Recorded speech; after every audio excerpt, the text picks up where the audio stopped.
الحمد للہ نحمده ونستعینه ونستغفره ونؤمن به ونتوکل علیہ ونعوذ باللہ من شرور انفسنا ومن سیئات اعمالنا من يهده الله فلا مضل له ومن يضلل فلا هادي له ونشهد ان لا اله الا الله وحده لا شريك له ونشهد ان سيدنا ومولانا محمدا صلی اللہ علیہ وسلم تسلیما کثیرا کثیرا اما بعد اعوذ باللہ من الشیطان الرجیم بسم اللہ الرحمن الرحیم یا ایھا الناس انا خلقناکم من ذکر وانثی وجعلناکم شعوبا وقبائل لتعارفوا ان اکرمکم عند اللہ اتقاکم ان اللہ علیم خبیر صدق اللہ العظیم قال النبی صلی اللہ علیہ وسلم اوصیکم بتقوی اللہ او کما قال علیہ الصلوۃ والسلام بسم اللہ الرحمن الرحیم اللہم صلی علی محمد وعلی آل محمد کما صلیت علی ابراہیم وعلی آل ابراہیم انک حمید مجید اللہم بارک علی محمد وعلی آل محمد کما بارکت علی ابراہیم وعلی آل ابراہیم انک حمید مجید۔ الحمدللہ لاسٹ سیٹنگ میں ہم نے حج کے حوالے سے دا اسپریچول ڈائمینشن آف حج کا ڈسکس کیا۔ اعمال کے اعتبار سے ایک ظاہر اینگل ہوتا ہے، پہلو ہوتا ہے ہر چیز کا، اور اس کا اسپریچویلٹی کے اعتبار سے ہم نے ڈسکس کیا کہ حج پہ جو جانے والا ہے اس کے کیا کام کرنے کے ہیں اور ڈوز اور ڈونٹس جو ہیں۔ تو پتہ چلا، ہم نے لاسٹ ٹائم بھی ڈسکس کیا، اللہ پاک نے قرآن پاک میں ارشاد فرمایا الحج اشہر معلومات، حج جو ہے یہ گنتی کے دن ہیں، یہ جو ذی الحج کے جو 10 ڈیز ہوتے ہیں یہ حج کے لیے خاص مخصوص ہوتے ہیں۔ تو فمن فرض فیہن الحج، جس کسی نے بھی اپنے اوپر حج کو فرض کیا، جو حج کرنا چاہتا ہے، تو اللہ کیا فرما رہے ہیں؟ آپ اگر غور کریں، ہم نے پچھلے سیشن میں اسے ڈسکس کیا کہ وہ عرفات میں جائے، اتنی لمبی لمبی دعائیں مانگے، یا وہ پورا رات پورا دن طواف کرتا رہے، نہیں، پورا دن سجدے میں گرا رہے، یا حرم کے ارد گرد منڈلاتا رہے، نہیں، ایسی باتوں کے بجائے کیا فرمایا؟ فمن فرض فیہن الحج، جو حج کرنا چاہ رہے اس کے لیے اصل کام کرنے کا جو اللہ نے فرمایا تھا وہ کیا تھا؟ فلا رفث ولا فسوق ولا جدال فی الحج، کہ وہ حج میں رفث یعنی کہ مباشرت اور فسق، ہر قسم کا فسق گناہ چھوڑے، اور جدل لڑائی جھگڑا چھوڑ دے۔ یہ 3 کام جس نے نہیں کیا، جس نے کر لیے، ان سے اجتناب، ان سے ایبسٹین کر لیا، تو اس کا حج سمجھے کہ مقبول ہو گیا۔ حج مبرور کے بارے میں آتا ہے، جس کا مقبول حج ہوگا لیس لہ جزاء الا الجنہ، جس کا حج مقبول ہو گیا اس کے لیے اس سے کم کوئی جزا ہے ہی نہیں جنت کے سوا، اس کے لیے جنت یقینی ہو گئی۔ ایک حدیث پاک میں آتا ہے من حج للہ، جس نے اللہ کے لیے حج کیا، فلم یرفس ولم یفسق رجع کیوم کولدت امہ، او کما قال علیہ السلام، کہ جس کسی نے حج کیا اس حال میں لم یرفس، اس نے یہ گناہ کا کام نہیں کیا، اور ولم یفسق، اور کوئی فسق اور فجور کا کام نہیں کیا حج میں، تو رجع کا یومن کا ولدت امہ، وہ وہاں سے ایسے لوٹتا ہے جیسے آج اس کی ماں نے اسے جنا ہے۔ He is a newborn person at that time, اگر وہ اس حال میں حج سے آ رہا ہے واپس۔ تو ظاہر ہے عبادات کا تعلق اپنی جگہ، عبادات اس نے جتنی بھی کی ہیں، اس نے طواف جتنے بھی کیے ہیں، ان کا تو اجر اللہ ان کو دے گا ہی۔ قالت الاعراب آمنا، لوگ کہہ رہے تھے نا ہم ایمان لے آئے، اللہ کے نبی علیہ السلام کو اللہ نے کہا لم تؤمنوا، ان سے کہو تم ایمان نہیں لائے ہو، تم صرف اسلام لائے ہو۔ ایک چیز ہوتی ہے اسلام لے آنا، اسلام کا تعلق ہوتا ہے پھر نماز، روزہ، حج، زکوٰۃ۔ تو کوئی بندہ مسلمان ہوتا ہے وہ سب سے پہلے ظاہرہ ایمان لاتا ہے، پھر نماز پڑھتا ہے، روزہ، حج اور زکوٰۃ کرتا ہے، اور پھر فائنل جو الٹیمیٹ معیار ہوتا ہے، جہاں پہ الٹیمیٹ ایک مسلمان کا ٹیسٹ ہوتا ہے، وہ حج کے فارم میں ہوتا ہے۔ تو اسی لیے جب بندہ حج سے واپس آتا ہے تو اس کا گویا کہ اس کے پاس یہ اپرچونٹی ہے کہ اب وہ گویا وہ ولد رجا کا یومن کا ولدت امہ، وہ اس حال میں ہے کہ he is a newborn person, he has that opportunity کہ وہ اپنی لائف کو بالکل اسکریچ سے سٹارٹ کر دے۔ ہمارے خط البخاری کے سیشن میں حضرت مفتی رفیع عثمانی صاحب رحمہ اللہ تشریف لائے، ان سے حدیث کی سند جب دینے سے پہلے انہوں نے فرمایا کہ تم لوگ دیندار بننا، عبادت گزار بے شک بنو یا نہ بنو، عبادت گزار بنو یا نہ بنو، لیکن دیندار بننا۔ پہلے اس وقت اس بات کی اتنی سمجھ نہیں آئی، ہم نئے نئے عالم بنے، ہم نے کہا یار شاید یہی دین ہے سارا، تو جب نکلے اور چلے اور دیکھا تو پتہ چلا کہ نہیں، واقعی ایک عبادت گزاری تو کوئی اور شے ہے، اور انسان کا جو ایمان ہے دیندار ہونے کا وہ کوئی اس کا معیار ہی کچھ الگ ہے.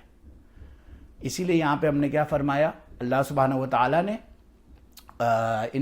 خلقناکم شعوبا و قبائل لتعارفوا، ہم نے بھی آیت شروع میں پڑھی کہ اللہ تعالیٰ نے ہر کسی کو مختلف قبائل میں، کمیونٹیز میں اور کلرز میں اور اس میں ڈسٹریبیوٹ کیا، لتعارفوا، صرف پہچان کے لیے انسان کی. ان اکرمکم عند اللہ اتقاکم، لیکن اللہ کے نزدیک جو سب سے چوزن وان ہوگا وہ اس کے تقوی کے اعتبار سے ہوگا. کوئی کالا ہے، گورا ہے. ابھی حج پہ ہم جاتے ہیں، وہاں پہ حج، اسی لیے حج کو الٹیمیٹ مثال کیوں کہا کہ حج کے اوپر وہ فائنل جو ہے نا آپ کو نظر آتی ہے چیز. کالا بھی ہے، گورا بھی ہے، سفید ہے، چائنیز ہے، انڈونیشین ہے، ملیشین ہے، دنیا جہاں کے ہر کونے سے وہ بندہ آیا ہوا ہے، وہ احرام کی ان 2 چادروں میں، اور اس کا مقصد کیا ہے، وہ لبیک اللہم لبیک کرتا ہوا جا رہا ہے. اس کو اس سے فرق نہیں پڑتا میرا ساتھ والا کہاں سے ہے، کیا کرتا ہے، نہیں، وہ بس اللہ کے راستے میں جا رہا ہے. تو یہ جو تقوی اختیار کرنا ہے، اس کا تعلق وہ قبائل اور کمیونٹیز اور لوگوں کے اندر ڈسٹریبیوٹ کرنا، یہ صرف ان کی پہچان کے اعتبار سے ہے. اس لیے اللہ نے فرمایا کہ اصل کام کیا ہوگا، وہ تقوی کو اختیار کرنا ہوگا. اب تقوی اختیار کرنے کے لیے ہم دیکھیں تو بعض چیزیں ہیں وہ انسان کو اس سے روکتی ہیں، اس کے بیچ میں ہرڈل بنتی ہیں. 4-5 چیزوں کو ہم ٹپس کے اوپر ڈیسائیڈ غالباً گن سکتے ہیں.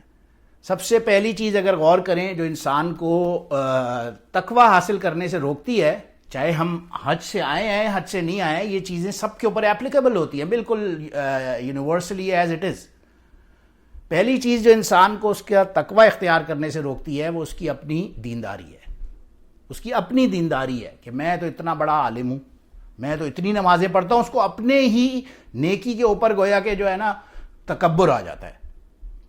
جبکہ حدیث پاک میں آتا ہے کہ قیامت کے دن سب سے پہلے جہنم میں جو لوگ جائیں گے، اللہ 3 لوگوں کو بلائے گا جو جہنم میں ڈالے جائیں گے. سب سے پہلے وہ عالم جس نے علم حاصل کیا ہوگا کسی کو دکھانے کے لیے. اللہ بولے گا وہ اللہ کو بولے گا، اللہ میں نے تو اتنا علم حاصل کیا، میں تو عالم بنا، مفتی بنا، اتنا بڑا مجدد بنا، میں نے تو ساری زندگی اپنی تیرے راستے میں کھپا دی. اللہ فرمائے گا نہیں، تو نے علم اس لیے حاصل کیا کہ دوسروں کو تو دکھائے. اسے اوندے منہ اپ سائڈ ڈاؤن جہنم میں گرایا جائے گا. دوسرا آئے گا، وہ شہید ہوگا. وہ اللہ کو بولے گا میں تیرے راستے میں نکلا، میں نے اتنے لوگوں سے لڑا، اپنی جان کی پرواہ نہیں کی اور میں شہید ہو گیا. اللہ فرمائیں گے نہیں، تو میرے لیے نہیں شہید ہوا، تو اس لیے شہید ہوا کہ لوگ تجھے کتنا بڑا بولیں گے، تو لوگوں کے دکھانے کے لیے تو اتنی بہادری دکھا رہا تھا، تیرا اس سے کوئی تعلق نہیں، تجھے الٹے گوندے منہ اس کو بھی گرائیں گے. اور پھر اسی طرح صدقہ خیرات کرنے والے کے بارے میں آتا ہے، وہ بھی اسی طرح سے گوندے منہ جہنم میں ڈالا جائے گا، اتنی خیرات، اتنا صدقہ کرنے کے بعد دکھاوے کے لیے. وہ آتا ہے نا، من صلی یرائی فقط اشرکا ومن صام یرائی فقط اشرکا ومن صدق یرائی فقط اشرکا، او کما قال علیہ الصلوۃ والسلام. حدیث میں آتا ہے جو کوئی دکھاوے کے لیے نماز پڑھتا ہے گویا کہ اس نے شرک کیا. یا کوئی جو دکھاوے کے لیے روزہ رکھ رہا ہے دوسروں کو دکھانے کے لیے، گویا اس نے شرک کیا. یا کوئی صدقہ کر رہا ہے کسی دوسرے کو دکھانے کے لیے، گویا اس نے شرک کیا. تو بعض اوقات انسان کی اپنی جو نیکی ہے، وہ نیکی کرتے کرتے کرتے ایک سرٹن لیول پہ ایسے آتا ہے کہ اس کو اپنے اندر ایک سیلف کنٹینٹمنٹ ایسی مل جاتی ہے، اسے لگتا ہے کہ میں تو گویا کہ بالکل ہی سکسیسفل ترین آدمی ہوں. حالانکہ ایسا ہو نہیں سکتا. کوئی بندہ سکسیسفل ہونے کا، کمپلیٹ ہونے کا بالکل کلیم ہی نہیں کر سکتا. ہماری تو جو شریعت کی سٹارٹ ہے، start in itself is, how it starts is I don't know. پہلی وہی جب غار حرا پہ نبی علیہ الصلوۃ والسلام تشریف فرما تھے، جبرائیل علیہ السلام آئے، انہوں نے کہا اقرا، پڑھو. آگے سے فرمایا ما انا بقاری، مجھے تو پڑھنا نہیں آتا، I don't know how to read, آپ مجھے سکھائیں. یہ گویا وہ شریعت کا جو پہلا اصول تھا کہ جب وہ آپ فرما رہے ہیں اقرا تم پڑھو، تو آگے نبی علیہ الصلوۃ والسلام فرما رہے ہیں مجھے تو پڑھنا ہی نہیں آتا. یعنی کہ گویا ایک انٹینشن یہ ہے کہ مجھے صرف سیکھنے کی جو ہماری نیت ہے وہ ہمیشہ ایسی رہے کہ ہم بہتر ہونا چاہتے ہیں، بہتری کی طرف جا رہے ہیں، اور وہ جو سلسلہ ہوگا وہ کبھی ختم نہیں ہوگا. تو پہلی چیز جو انسان کو اس کا تقوی سے دور کرتی ہے وہ اس کی اپنی نیکی کا تکبر ہوگا. دوسری چیز جو انسان کو تقوی حاصل کرنے کے راستے میں رکاوٹ بنتی ہے وہ اس کی اپنی نیکی سے دوری ہوگی. بعض اوقات وہ اتنا دین سے دور ہے کہ وہ بولتا ہے میرا تو کچھ ہو ہی نہیں سکتا، میں نے کیا کرنا ہے تقوی حاصل کر کے، میں تو اتنا بڑا، میں تو نہ نماز پڑھتا ہوں، نہ میں روزے صحیح رکھتا ہوں، نہ میں تو مختلف گناہوں میں، ڈانس پارٹی میں، شراب، جوا، فلاں ایٹسیٹرا ایٹسیٹرا، ان چیزوں میں تو لگاؤں، میرا تو کوئی کچھ ہونا ہی نہیں ہے. یہ جو ہوپ لیس سچویشن ہے یہ انسان کو اس کے تقوی سے دور کر دیتی ہے. جبکہ دین کے اندر hope, there is no such thing as a hopeless situation, ایسا ہو ہی نہیں سکتا. وہ ایک بندے کا مشہور واقعہ حدیث پاک میں آتا ہے، اس نے 99 قتل کر دیے. اب ہی واز ہوپ لیس، میرا تو کچھ نہیں ہو سکتا. کسی اور کے پاس گیا، کسی دیندار بندے کے پاس، اس کو بولا کہ یار میرے تو 99 قتل ہو گئے، اب میرا کیا ہوگا؟ اس نے کہا تمہارا کچھ بھی نہیں ہو سکتا، تمہارا کام ختم ہے. اس نے کہا اچھا، جب میرا کام ختم ہے تو میں ایک تمہیں بھی مار دیتا ہوں. تمہارے اس کو بھی اڑا دیا اس نے کہ جب میں نے 99 کیا ہے میں 100 کا پورا اپنا کاؤنٹنگ تو پوری کروں، کم سے کم کام تو میرا ہونا تو کچھ نہیں ہے، کاؤنٹنگ تو پوری کروں. کاؤنٹنگ پوری کی، اس کو بھی مار دیا. بہرحال اللہ کی شان، وہ کسی صحیح عالم کے پاس پہنچا، پھر اس نے ان سے عرض کیا کہ میرا یہ مسئلہ ہے اور میں 100 قتل کر چکا ہوں، میرا کچھ ہو سکتا ہے؟ انہوں نے کہا دیکھو ہو تو ہر کسی کا سکتا ہے، ایسا پاسبل نہیں ہے کہ کچھ نہیں ہو. تو مسئلہ یہ ہے، ہمارا گناہ کے اندر رہنے کا مسئلہ یہ ہوتا ہے کہ جس سوسائٹی میں، جس کلچر میں، جس ایٹماسفیئر میں ہم لوگ بیٹھے ہوئے ہیں، اسی کے اثرات کیونکہ ہمارے اوپر ہوتے ہیں. تو انہوں نے اس سے کہا کہ تم یہاں سے نکل جاؤ، تم ایک دوسری وہاں دور نیک اللہ والوں کی بستی ہے وہاں چلے جاؤ، تو انشاءاللہ تعالیٰ تمہارا کچھ نہ ہو جائے گا. یہ چل پڑا. اب یہ اللہ کی شان، یہ اس راستے میں اس دوسری بستی جا رہا ہے، دوسرے ولیج، راستے میں یہ بندہ فوت ہو گیا. اب جب یہ فوت ہوا تو دونوں طرف سے جو ہے نا اللہ کے موت والے فرشتے، ایک جنت کے بھی جو ہوتے ہیں داروغے اور جو جہنم کے، دونوں آ گئے اس کو لینے کے لیے. جنت والے فرشتے کہتے ہیں یہ ہمارے ساتھ جائے گا، یہ جنتی آدمی ہے کیونکہ یہ توبہ کر چکا تھا، یہ تو اللہ کے راستے میں توبہ کر کے جا رہا تھا. جہنمیوں نے کہا کہ نہیں، یہ توبہ تو کر چکا تھا لیکن اس کی توبہ تو کنٹینجنٹ تھی upon reaching that particular village. He hasn't reach that village, یہ تو ابھی راستے میں ہی فوت ہو گیا، اس لیے یہ ہمارا ہے، اس کو ہم جہنم میں ڈالیں گے. تو اللہ کی شان، فیصلہ ہوا، اللہ نے کہا کہ تم اس زمین کو ناپو. اگر تو یہ فرام از پورٹ آف امبارکمنٹ جس کو بولتے ہیں، جہاں سے نکلا ہے بندہ، یہاں سے ڈسٹینس جہاں پہ یہ مرا ہے اس کا زیادہ ہوا تو یہ بندہ گویا کہ جہنم میں ہی ہوگا. اور اگر یہ اس دوسری جہاں پہ جا رہا تھا ڈیسٹینیشن پہ، اگر اس جگہ سے قریب ہوا تو یہ جنتی ہوگا. تو اللہ کی شان، حدیث پاک میں آتا ہے اللہ نے زمین کو حکم دیا کہ تو پھیل جا، اور جس ڈائریکشن میں یہ امبارکمنٹ والی سے فوت ہونے کا ڈائریکشن تھا وہ زمین زیادہ ہو گئی، اور جو زمین اس کے ڈیسٹینیشن سے فوتگی والی جگہ تک، مقام تک تھی، وہ سکڑ گئی، کم ہو گئی، اور وہ بندہ جنت میں چلا گیا.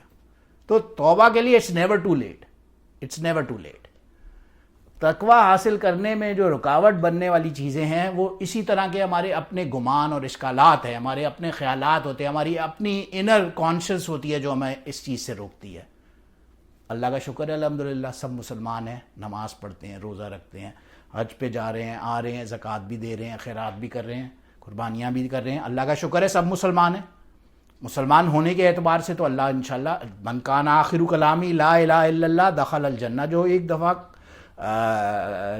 کلام اللہ کا ایمان لائے گا وہ جنت میں تو ضرور جائے گا. لیکن بات ہو رہی ہے تقوی حاصل کرنے کی. تو پہلی چیز انسان کو جو تقوی اچیو کرنے سے روکتی ہے وہ اس کی دین کے اندر کا تکبر ہے، اپنا نیکی کا تکبر. دوسری چیز اس کی نیکی نہ ہونے کی اس کی گلٹ یا اس سے دین سے دوری اس کو روکتی ہے.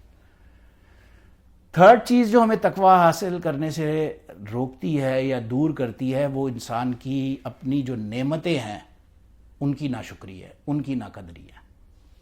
وہ چیز ہمیں تقوی حاصل کرنے سے روکتی ہے.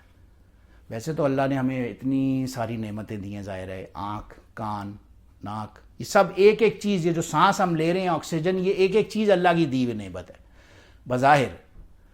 تو ان سب چیزوں کی ہی قدر کرنا ہم پر ویسے تو لازم ہے، لیکن تقوی کے اعتبار سے اور اسپریچویلٹی کے اعتبار سے جب ہم بات کر رہے ہیں تو حدیث پاک میں کیا آتا ہے، نعمتانی مغبون فیہما کثیر من الناس الصحۃ والفراغ، دو قسم کی نعمتیں ایسی ہیں جو انسان کو غفلت میں، میجورٹی آف مین کائنڈ کو جنہوں نے اگنورنٹ بنایا ہوا ہے، غفلت میں پڑے ہوئے ہیں زیادہ تر لوگ، ایک اس کی صحت اور اس کی فراغت، اس کے بعد فارغ ٹائم ہے. یہ دو چیزیں، یہ دو نعمتیں ایسی ہیں جو انسان کو روکتی ہیں. ظاہر ہے ہر نعمت ہی انسان کو روکتی ہے. ویسے تو ہم نے لاسٹ حج کے سیشن میں بھی ہم پچھلے ڈسکس کر رہے تھے، وہ بچے کا واقعہ ہم نے ذکر کیا، آنکھیں نہیں تھی، اندھا تھا، مگر somehow he wanted to touch the خانہ کعبہ. اس کو پتا ہے کہ میری آنکھ ایسی بلیسنگ ہے، ایسی نعمت ہے، یہ اس کو پتا ہے. ہمارے پاس ہے، ہم دیکھ رہے ہیں اسی کعبے کو، تو ہمیں وہ قدر نہیں ہے. اس کو قدر ہے جس کو نظر نہیں آ رہا. اب اسی طرح سے آج ہمارے پاس صحت ہے، آج تو ہم لوگ ایکٹیولی کوئی نہ کوئی دین کے راستے میں، اللہ کے راستے میں نکل سکتے ہیں، لیکن ہمیں روکتی ہیں چیزیں. ہمارے پاس ہر قسم کے بہانے آ جاتے ہیں، کل کر لیں گے، پرسوں کر لیں گے. اور اسی طرح سے ہمارا فری ٹائم، ہمارے پاس ٹائم ہے، آج ہم لوگ فارغ بیٹھے ہوئے ہیں، ہمارے پاس ایمپل ٹائم ہے، سرپلس، ہمارے پاس اپرچونٹیز ہیں، لیکن ہم بلا وجہ بھی ادھر ادھر کی باتوں میں اپنے وقت کو ضائع کرتے ہیں. اچھا، وقت ضائع کرنا بعض اوقات ہمیشہ برا بھی نہیں ہوتا، but there are good activities and there are bad activities of course. صرف اس یاد آیا واقعہ، ہمارے یہاں رضوان بھائی آتے تھے، ابھی بھی ہے الحمدللہ، ہمیں ساگا میں رہتے ہیں، ادھر نیو یارک میں کام کرتے تھے. تقریباً 2008 میں آئے ہیں کینیڈا، اس سے پہلے نیو یارک میں کام کرتے تھے ورلڈ ٹریڈ سینٹر پہ. گیمنگ کے بہت شوقین تھے. مجھے اپنا واقعہ انہوں نے سنایا کہ میں گیم بہت کھیلتا تھا، بہت شوق سے. وہ اس زمانے میں غالباً ننٹینڈو ہوگی یا سیگا ہوگی، پتہ نہیں، وہ کھیلتے، بہت بہت ایکسٹریم شوقین تھے گیمنگ کے. بہت شریف آدمی ویسے تو، لیکن گیمز بس. تو وہ کہتے ہیں مجھے یار کہ 10 سپتمبر کی رات کو میں نے اپنی ننٹینڈو نکالی اور میں گیمنگ سٹارٹ ہوا، اور میں کھیل رہا تھا، کھیلتے پوری رات گزر گئی، مجھے وقت کا پتہ ہی نہیں لگا. صبح کے 5-6 بج گئے اور میں جا کے سو گیا. اب اگلے دن 9/11 کا واقعہ ہوا ورلڈ ٹریڈ سینٹر پہ. اب ان کا آفس ہے ایسی بلڈنگ میں، یہ گھر پہ سو رہے ہیں، تو اٹیک ہوا. بہرحال مشہور واقعہ ہے، سب کو معلوم ہے. بلڈنگ نیچے گری. وہاں پاکستان سے ان کی کوئی والدہ فون کر رہے ہیں، کوئی فیملی فون کر رہے ہیں، دوست پریشان، یہ بندہ کہاں گیا؟ وہ بندہ سو رہا ہے گھر پہ. تو بعض اوقات ایسی ایکٹیویٹیز کے اندر اللہ فائدہ بھی پہنچا دیتا ہے. کہنے کا مقصد یہ نہیں ہے کہ ہر چیز ہی بالکل لغو ہے اور ہر چیز ہی حرام ہے اور کچھ کرنا ہی نہیں. مقصد صرف یہ ہے اپنی ایکٹیویٹیز کے بیچ میں بیلنس کرنا. اگر آج ہمارے پاس صحت ہے، ٹائم ہے، تو ہم اس کو پازیٹیو ایکٹیویٹی میں لگائیں. ایسے نہ ہو نا کہ ہمارے پاس یہ اپرچونٹی رہے ہی نہ. اور ہم تو وہ امت ہے، ہمارے پاس تو وہ اپرچونٹی ہے. اللہ کے نبی علیہ الصلوۃ والسلام نے صحابہ سے فرمایا کہ تم لوگ اگر آج 90% دین پہ نہیں ہوگے تو تم لوگوں کو کوئی آگے کامیابی کا امید نہیں ہے. لیکن ایک ٹائم آئے گا جو لوگ صرف 10% دین پہ بھی ہوں گے وہ کامیاب ہوں گے انشاءاللہ. تو وہ 10% بھی، یعنی 90% تو ہم دین کو نہیں لے سکتے، لیکن وہ 10% بھی جو دین کو لینا ہے وہ صرف اور صرف تقوی کی دوڑ میں. ظاہر ہے نماز، روزہ، یہ جو فرائض ہیں دین کے، یہ تو اپنی جگہ، لیکن مین چیز یہ ہے کہ تقوی اختیار کیسے کرنا ہے. پہلی چیز ہم نے ڈسکس کیا، انسان کی اپنی نیکی پہ تکبر اسے روک دیتا ہے تقوی کی راستے میں جانے سے. دوسری چیز یہ ہے دین سے دوری ہونا. پھر تھرڈ چیز اپنی بلیسنگز کے اوپر تکبر آ جانا، یا بلیسنگز کی ناقدری کرنا، کہہ لیں بلیسنگز کی ناشکری کرنا. اور ناقدری کرنے سے انسان تقوی سے دور ہو جاتا ہے. یہ بلیسنگ ہے، یہ ٹائم ہے آج، لیکن ہم اس کو استعمال نہیں کرتے. فائنلی لاسٹ چیز اگر اب ایک اور غور کریں، فورتھ، اس کے بعد انشاءاللہ اس بات کو ریپ اپ کرنے کی کوشش کرتے ہیں. ایک اور چیز جو انسان کو تقوی سے روکتی ہے، تقوی اختیار کرنے سے، وہ دوسرے کی ٹو لگانے کی فکر. دوسروں کے مسئلے کے اندر کیا کہتے ہیں، پڑھنا، یا اس میں انوالو ہونا، یا اس پہ ایک اوپینین رکھنا، یا اس کے اندر ہی سارا اپنا وقت برباد کر دینا. بولیں گے کیا آتا ہے قرآن پاک میں، یا ایھا الذین آمنوا اجتنبوا کثیرا من الظن. اے ایمان والوں، کثیرا من الظن کہتے ہیں جو گمان ہوتا ہے انسان کا، ازمپشن ہوتی ہیں، غلط ازمپشن دوسرے کے بارے میں، یہ لگانے سے بچو. ان بعض الظن اسم، یہ گناہ کی بات ہے. ولا تجسسوا، دوسرا فرمایا کہ دوسرے کے بارے میں تجسس، اسپائنگ نہیں کرو دوسرے کے اوپر، دوسرے کی کرید میں نہیں لگے رہے. ولا یغتب بعضکم بعضا، اور ایک دوسرے کی غیبت نہ کرو. ایحب احدکم ان یاکل لحم اخیہ، کیا تم میں سے کوئی یہ پسند کرے گا کہ تم اپنے مرے ہوئے بھائی کا گوشت کھاؤ؟ قرآن کے الفاظ ہے. کیا تم میں سے کوئی بندہ یہ چاہے گا کہ وہ اپنے مرے ہوئے بھائی کا گوشت کھائے؟ فکرہتموہ، یہ تو تمہیں بہت ناپسند ہے. اب دیکھیں دنیا کے اندر، پوری دنیا میں لگا لیں آپ، مسلمان ہو، کرسچن ہو، عیسائی ہو، یہودی ہو، کافر ہو، ایتھیسٹ ہو، یو نیم اٹ، جو بھی انسان جس جورسڈکشن میں دنیا میں رہتا ہو، ایسا کہیں، ہاں ہم لوگ کہتے ہیں ہم حلال کھائیں گے، ٹھیک ہے جی، گوٹ، بکرا، گائے، یہ ہمارے حلال جانور ہے. بعض اوقات ان ملکوں میں آپ دیکھتے ہیں تو پگ وغیرہ بھی کھا لیتے ہیں لوگ، سور کا گوشت بھی کھایا جاتا ہے. ادھر چائنا چلے جائیں، وہاں پہ بھی ہر قسم کے کیڑے مکوڑے، فلاں ڈمکاں، سانپ بچھو سب کھا جاتے ہیں وہ لوگ، لیکن انسان کا گوشت پھر بھی نہیں کھاتا کوئی. یہ ایک ایسی چیز ہے جو دنیا کے کسی کلچر میں، دنیا کے کسی سوسائٹی کے اندر جائز نہیں سمجھا جاتا. تو اللہ کیا فرما رہے ہیں اس کی مثال، یغتب بعضکم بعض، کہ تم ایک دوسرے کا گوشت کھاتے ہو. وہ کیسے؟ غیبت کر کے، ایک دوسرے کی ٹو میں لگ کے اس کے بارے میں بات کی، گویا کہ غیبت ہے. الغیبت اشد من الزنا، او کما قال علیہ الصلوۃ والسلام، اللہ کے نبی صلی اللہ علیہ وسلم نے فرمایا یہ جو غیبت ہے یہ زنا سے بڑا گناہ ہے.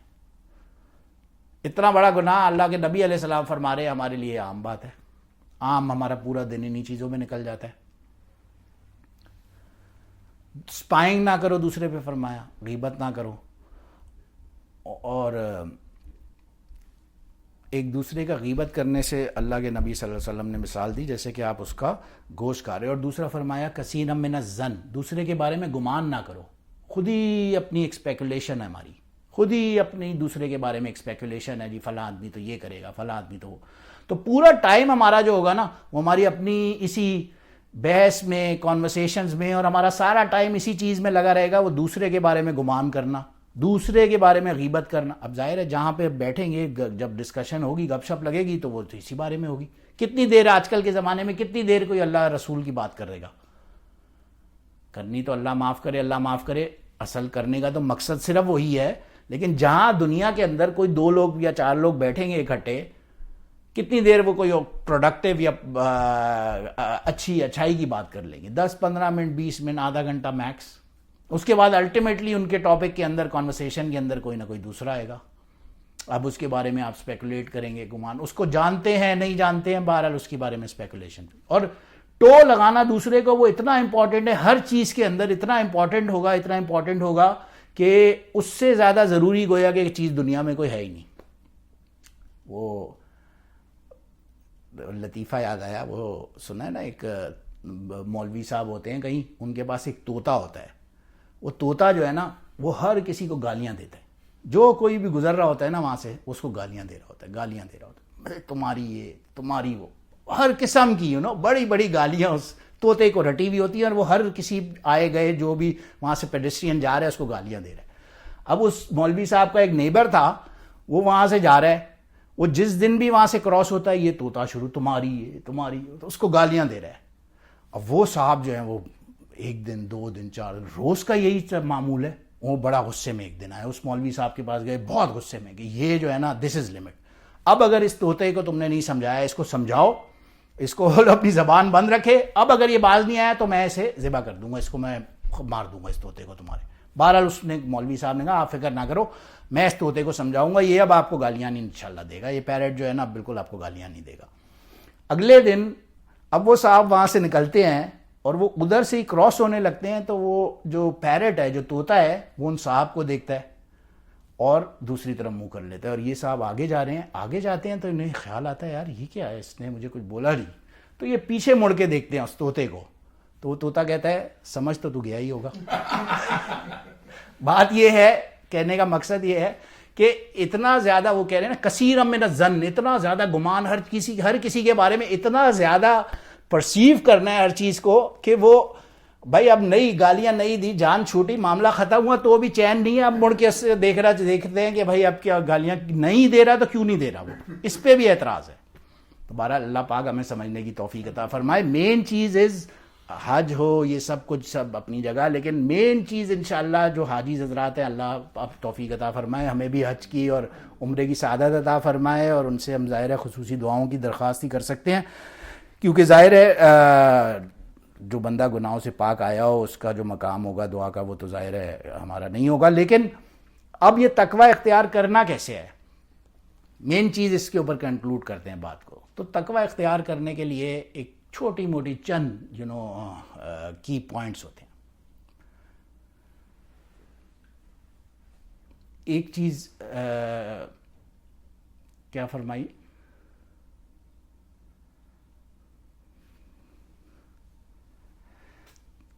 ہمارے یہ حضرت مفتی رفیع صاحب رحمہ اللہ اس پہ آئے, تشریف لائے نا ختم البخاری پہ, تو انہوں نے ہمیں ایک حدیث کی کتابوں میں نا حدیث ہوتی ہیں بخاری میں مسلم میں ادھر ادھر, تو ایک تو وہ روایات ہوتی ہیں جو اس محدث نے بیان کی ہوتی ہیں, بعض ایسی روایات ہوتی ہیں جنہیں کہتے ہیں سماعی, حدیث سماعی, یہ سنی ہوئی روایات ہوتی ہیں جو سینہ بہ سینہ ٹرانسفر ہو رہی ہوتی ہیں. تو کتابوں میں بھی ملتی ہیں وہ روایات, لیکن اس روایت کے اندر غالباً حضرت نے فرمایا صرف 16 لوگوں کا واسطہ ہے نبی علیہ الصلوۃ والسلام تک, حضرت سے لے کر. اللہ ان کی قبر کو روشن فرمائے, انہیں جنت میں اعلیٰ مقام عطا فرمائے. الراحمون یرحمہم الرحمن ارحموا من فی الارض یرحمکم من فی السماء. کہتے ہیں میں تمہیں اس حدیث کی ہدایت دیتا ہوں, اجازت دیتا ہوں, یہ حدیث سماعی ہے. الراحمون یرحمہم الرحمن, جو رحم کرنے کی صفت ہے نا اس کے بارے میں فرمایا. یہ رحم کرنا جو صفت ہے اگر یہ انسان کے اندر آ جائے نا تو خود بخود وہ تقوی کی طرف جائے گا. تو فرمایا الراحمون یرحمہم الرحمن, تم ہر کسی کے اوپر رحم کرو. جو راحمون, جو رحم کرنے والے لوگ ہوتے ہیں وہ ہر شے پہ رحم کرتے ہیں, ہر چیز پہ رحم کرتے ہیں. ارحموا من فی الارض, تم اس ہر چیز کے اوپر رحم کرو جو دنیا میں ہے. یرحمکم من فی السماء, تم پہ وہ رحم کرے گا جو آسمانوں میں. دوسری چیز ہمیں اگر تقوی اختیار کرنے کے لیے ایک ایکسرسائز اگر کرنی پڑے تو وہ کیا ہوگی. ایک صحابی آئے اور انہوں نے عرض کیا یا رسول اللہ اپنی قسوۃ القلب کے بارے میں, اپنے دل کی کجی, دل کی سختی کے بارے میں کہ میرے دل میں بہت سختی ہے, میں کیا کروں. تو فرمایا امسح راس الیتیم واطعم المسکین, تم یتیم کے سر پہ ہاتھ رکھو اور مسکین کو کھانا کھلاؤ. اب ہم لوگ آج کنفیوژن, ویسے تو اتنی غربت ہے یہاں پہ کینیڈا میں بھی ہم دیکھتے ہیں, ہم عام طور سے ہمارے مائنڈ میں آتا ہے یتیم ہے تو وہ پتہ نہیں اس کے سر پہ کوئی سینگ لگے ہوئے ہوں گے یا وہ کیا ہوگا. یتیم کس کو بولتے ہیں؟ جس بندے کا باپ فوت ہو گیا وہ یتیم ہے. ہمیں کتنے لوگ یہاں پہ ملیں گے جو یتیم ہیں, اس کے سر پہ ہاتھ رکھنا, اس کے ساتھ اچھائی کا معاملہ کرنا. یا مسکین ہے, ہماری فقہ کی کتابوں کے اندر ڈیفینیشنز کے اعتبار سے جب آتا ہے نا تو وہ کہتے ہیں فقیر وہ شخص ہے جس کے بعد تھوڑا بہت مال ہو, مسکین وہ شخص ہے جس کے بعد کچھ بھی نہ ہو. اچھا مسکین یہاں پہ کینیڈا کے اعتبار سے جب ہم دیکھیں گے تو وہ سوٹڈ بوٹڈ مسکین ہمیں نظر آئیں گے. یہاں پہ ماشاءاللہ اللہ کے حکم سے گھر ہے تو مارگیج پہ ہے, خرچہ ہے تو وہ کریڈٹ کارڈز پہ اور لائن آف کریڈٹس پہ چل رہا ہے, اور گاڑی ہے تو وہ لیز پہ یا فائنینس پہ ہے. تو اپنا تو کچھ ہے ہی نہیں. اپنا کس کے پاس ہے؟ کتنے لوگ ہیں جن کے پاس اپنا کچھ ہے یہاں پہ؟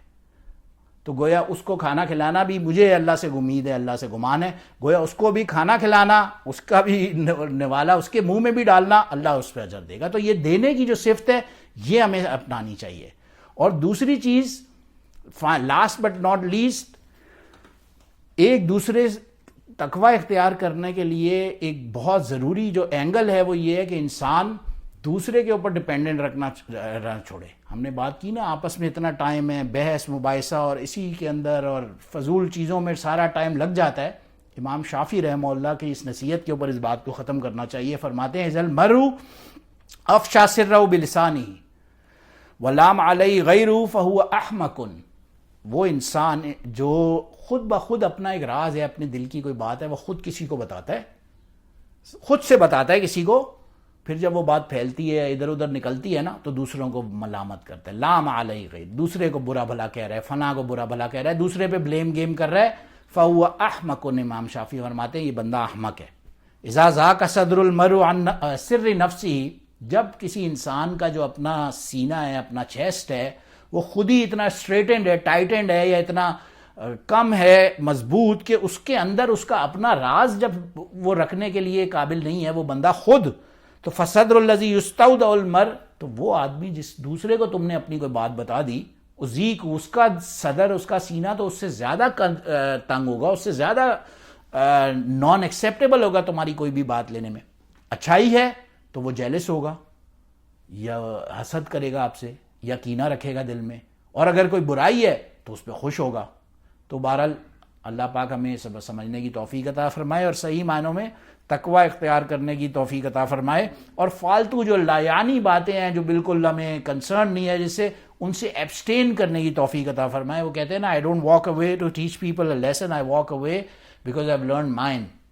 بعض اوقات یہ ہوتا ہے نا, انسان وہ بحث مباحثے اور فساد اور جھگڑے اور اس سے چھوڑ چھاڑ کے چلا جاتا ہے, وہ اس لیے نہیں جا رہا کہ بھائی مجھے دوسرے کو میں سبق سکھا نہیں پا رہا یا سکھاؤں گا کیسے, وہ اس لیے نہیں, وہ خود اس لیے واک اوے ہو رہا ہے کہ آئی ہیو لرن مائی لیسن, مجھے اس چیز میں کوئی فائدہ نہیں حاصل نظر آ رہا, تو اس لیے میں یہاں سے چلا جاتا ہوں. اللہ پاک ہی ہمیں سمجھنے کی توفیق عطا فرمائے. وآخر دعوانا الحمد للہ رب العالمین. سبحان ربک رب العزۃ عما یصفون وسلام علی المرسلین والحمد للہ رب العالمین.